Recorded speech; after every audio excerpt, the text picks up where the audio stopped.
Right now, we're just beginning our first unit. In this unit, we're going to be talking about positive and negative numbers. By the end of this unit, you are going to know how to add, subtract, multiply, and divide all types of numbers, including positive and negative, fractions, decimals, whole numbers, and everything in between.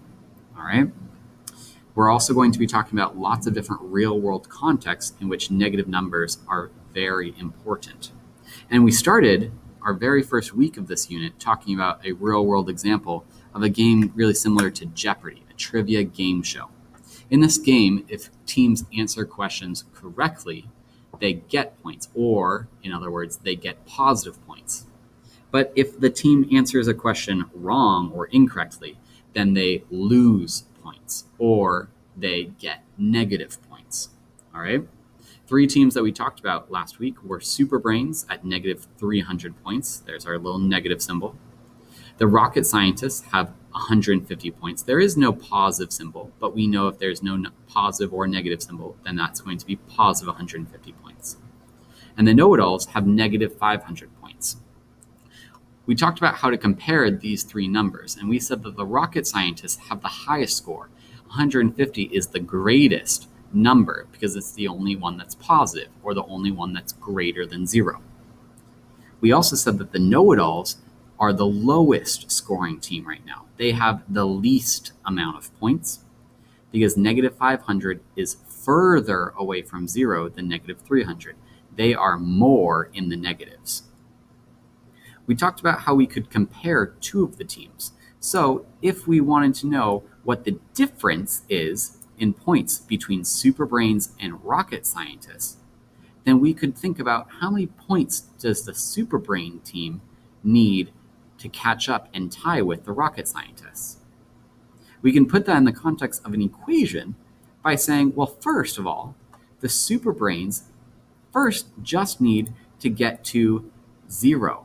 So in order to get to 150, first they have to pass 0. Then they have to get from 0 points to catch up at 150. So first we could say, well, the Super Brains need to get 300 points first, just to get out of the negatives. So negative 300 plus 300 points would give them 0. Then they have to catch up at 150. So they need 150 more points. That means total, they would need to add 300 points to their score. Then they would need to add another 150 points to their score. So total, that's a total of 300 and 150, is a total of 450 points difference. That's how we can compare negative 300 and 150. There's a 450 point difference.